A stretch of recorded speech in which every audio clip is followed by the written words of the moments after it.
Hey guys, what's up? It's John here again today from Toxic Spikes, bringing you another narrated Pokemon Black and White Wi-Fi battle. This was a battle I had with my friend B0nd. He's a really cool guy, and his link will be in the description below, so go check him out. For those of you who have been with me for a while, you may have recognized I battled him before in 4th Gen, and then he took a break for a while, and he's back though, so I figured, we have to have a 5th Gen battle because we haven't had one yet. And so he's going to lead off with the Politoed, so right off the bat that tells me he's running Rain. And I know that Rotom's probably going to be my best switch at this point because Rain teams have a tough time getting over Rotom, as the only thing Rotom's weak to is grass attacks, and outside of maybe like Shaman or Roserod, I can't really think of anything that would carry grass moves that can hurt Rotom. So anyways, he's going to make an over prediction here and go out to his Toxicroak. He went out to his Rotom Wash and switched right out to his Toxicroak because the mirror match in that situation is not very good. It would just be a lot of sitting around and T-bolting. I go for the Will-O-Wisp because I actually just wanted to get some residual damage on his Rotom, but he actually goes out to his Toxicroak, which is amazing because now that thing's burned and it's very useless. He goes for the SD and then gets a cross chop off and gets a crit. And for those of you who don't know, critical hits ignore all status conditions, so it's as if that burn never existed. So that is able to take me out in one hit. I'm not too upset over that though because cross chop does have a very high critical hit ratio. So he goes for the Sucker Punch here as I go out to my CB Staraptor and I go for the Double Edge, but it doesn't do anything because he kills himself with Life Orb recoil.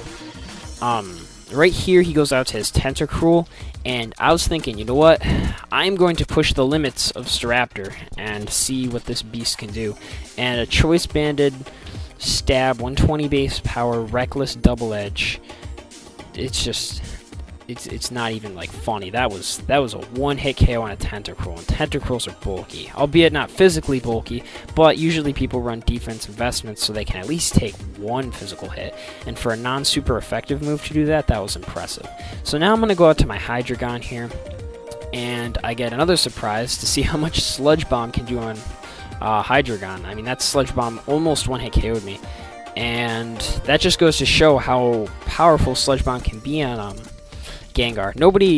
People opt to not run it because due to coverage issues, really Poison's not super effective against anything, and you're better off running like, T-Bolt, Shadow Ball, Focus Blast. But in this situation, it helped him out a lot. So I'm gonna go to my Wobbuffet, or however you pronounce it, my out to any situation. I live that. Like, look at that. Look at how tank Wobbuffet is. He just sat there and took a Shadow Ball to the face like it was nothing and just reflected it right back at Gengar, and Gengar just died.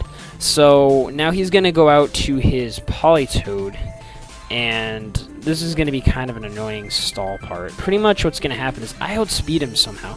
I don't know how this happened. I checked. It is possible for Wobbuffet to outspeed Politoed, although highly unlikely. I'll have to check the EVs on this Wobbuffet, but I got it from Wild Chase's Sav OU database, so I'm assuming, that he's perfectly legit. Now, anyways, it doesn't really end up mattering in the end because it's just a matter of having to wait till the next turn to Encore him into Substitute. So while he's a sitting duck, my strategy here is Wobbuffet has an ability called Shadow Tag, which means that your opponent can't switch out as long as he's on the field, or he's in. Yeah, no, I'm so used to using Yu-Gi-Oh terms. Look at me, mirror match, field. What am I talking about? But anyways, he can't switch out, and I get to just basically keep him in and stall him out with Encore. And I'm going to go out to my Staraptor, and then U-turn out just to break his sub, and then go back into Wobbuffet.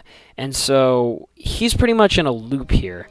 And there's one of two things he can do. He can keep on substituting until he's out of substitutes, and Wobbuffet's back at maybe 3/4 health or more. Or he can just get the hell out of there and take a hit from my Staraptor. And unfortunately for him, really the only viable option at this point is to take a hit from my Staraptor. Now, Encore, as you can see, the limitation on Encore is hurting Wobbuffet quite a bit because if he didn't have the limitation on Encore, well, this is pretty much what it was last generation. You'd use Encore and then it'd be somewhere like 3 to 5 turns, but now it's just 3 turns. So I only have this one turn, this one free move with Staraptor, before, he's basically already back to needing to be encored by Wobbuffet. Although it does limitate its usability, I still think Wobbuffet's a beast. I will always think Wobbuffet's a beast. Not the Wobbuffet from 2nd Gen, though, unfortunately. So, anyways, I just go for the double edge here, knowing that no matter what he switches out to, he's going to take massive damage. I was debating the close combat because it would also do massive damage, and it had the chance of hitting Porygon 2 for super effective, but after seeing how much that double edge did, yeah, I don't think it would have made that much of a difference. So I go out to my Game Ender here, my Haxorus, get up the Dragon Dance. He's bulky enough to pretty much live an Ice Beam from Porygon 2 because they're not too strong offensively. And yeah, I do live it with 76 HP, and even if he did get the Freeze Hacks, it wouldn't have mattered, simply due in part to the fact that I have the Lumberry. So I'm pretty much just going to roll over the rest of his team with Outrage, and yeah, I guess that's going to be good game. So, good game. B0nd, like I said, cool guy. Go check him out. His link's going to be in the description below.